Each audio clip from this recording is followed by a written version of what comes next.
everybody, welcome to number 27. I'm Jack and this is a supercharged Mark 1 MX5. It is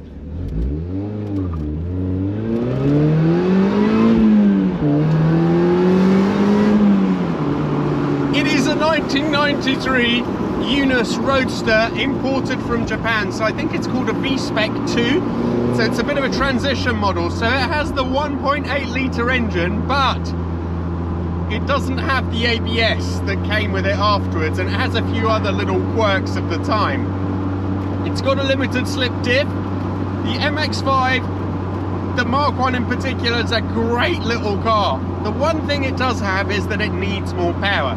Now this week is MX5 week on the channel, so keep an eye out because the next video coming out on Thursday will be of a Rocketeer. That is an MX5, this one's a Mark 2, with a Jag V6 engine put in it. That is a great car. But today let's talk more about this. The engine on these lends itself perfectly to turboing or compressors because it is originally from the Mazda 323 Turbo. So all the internals are strengthened and they love a bit of boost, and it works extremely well. On this car it pulls all the way from about 2,500 to not particularly strong that low down, it just gives it a bit more torque, but it really starts going when it goes past about 4, and it just incrementally, as you would expect from a supercharger, just keeps on building up and building up and building up. Super linear, there's no surprises, but you can rev it all the way to 7,000. It seems to quite like that. Let's do a little pull here, back to second gear. 3,000 revs, foot down, 4,000, 5, 6, 7, and you can hear that supercharger whine as well. It really adds to it. It sounds good, the exhaust note is nice, it's quite tight, it's quite mean. It is a really good little conversion, I have to say, and value for money as well. So it uses a Magnusson MP62 Supercharger. That's an American built unit. 62 stands for 62 cubic inches, so essentially it should give the engine the equivalent of an extra litre of power. Fitted to some of the Toyota SUVs in the 2000s, so the 4Runner mad cars like this, and also to some of the Lotus Exiguas from the 2000s as well.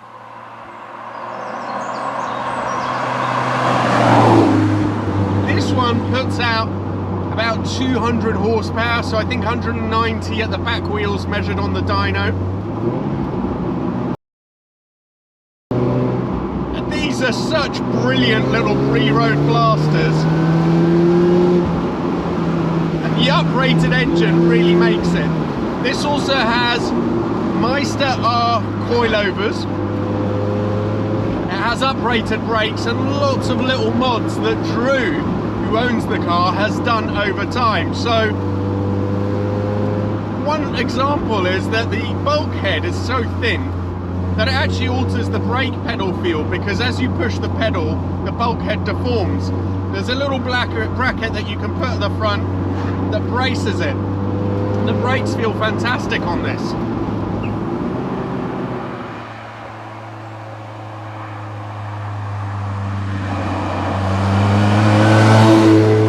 People think that the MS5 was Mazda's first sports car. Far from it. In 1967 they made the Cosmo,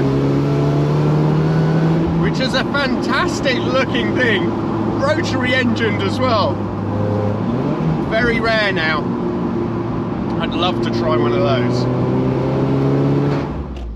Let's get some more supercharger noise.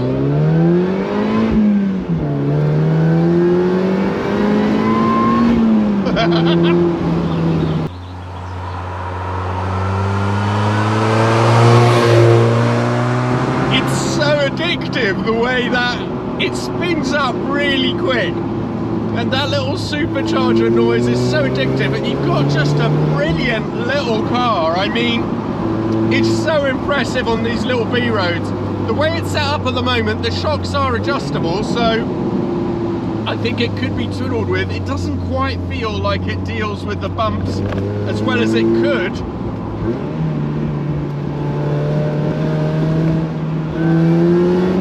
end is super progressive, you can feel exactly what it's doing.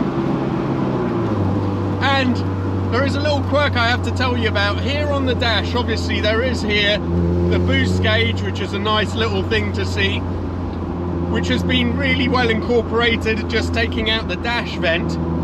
But on top of that, there is, next to the Roadster sign there is a little 5 yen coin, and there is a super interesting story about that. Apparently the first run of Yunus Roadsters that came out of Japan, the workers put in a 5 yen coin under the passenger carpet, right in the middle, so you know, it hasn't gone in there by chance, and it was supposed to bring you luck. So when Drew found it, he stuck it on the dash, and it's been there ever since. So just such a good story. So apparently if you have that coin, you're not going to crash.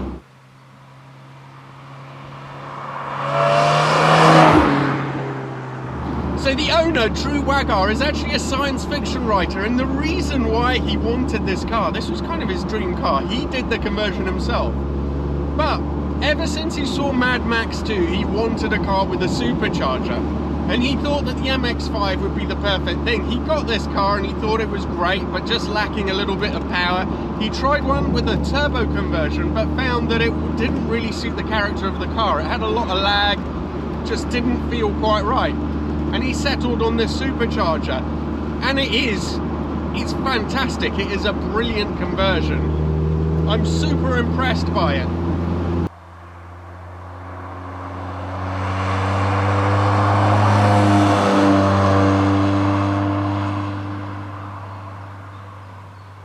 The gear change on these is absolutely, simply sublime. It is so good.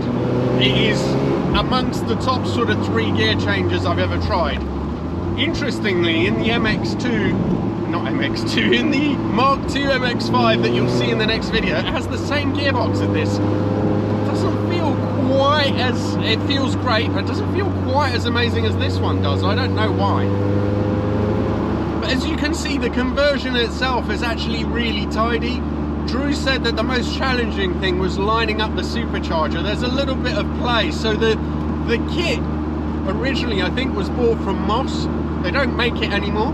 But anyway, there was a little play in the mounting brackets, and if you don't get it absolutely bang on, the belt will end up spinning off. He could get more power if he wanted by changing the ratios with the pulleys, but he says that 200 horsepower to him feels just about right, and I have to agree with him. Feels absolutely great as it is. By the way, everybody, I've put a link to Drew's books in the description, so if you're interested in going to have a look, check that out. Thank you all so much for watching. Thank you, Drew, and remember, please have a look at the videos which are coming up on Thursday. Thank you so much, and see you soon.